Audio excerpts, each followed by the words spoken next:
এখন ছেলে বাইনা ধরলো ওরে পপকর্ন ভেজে দিতাম। আমি আজকে শপিংয়ে গেছিলাম, তো পপকর্ন নিয়ে আইছি, একটু দেখি খাইতে কেমন। ছেলেরও একটু ভেজে দিই, আমি একটু খাম, চলেন। তো সব দিয়ে দিলাম এটার মধ্যে, ব্যাস। এখন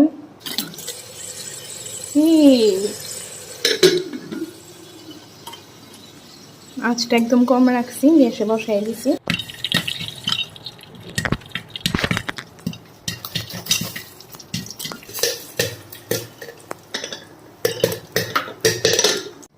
তো এইদিকে পপকর্ন হয়ে গেছে, ওয়াও কি সুন্দর,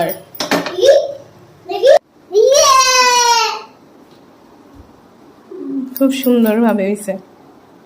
এখন আমরা এনজয় করুম এই পপকর্নটা। তো পপকর্নের বাটি নিয়ে বয়ে গেছি গা, আর হ্যাঁ খাইতেছে ওয়াফলস আর পপকর্ন, আমি খাইতেছি পপকর্ন।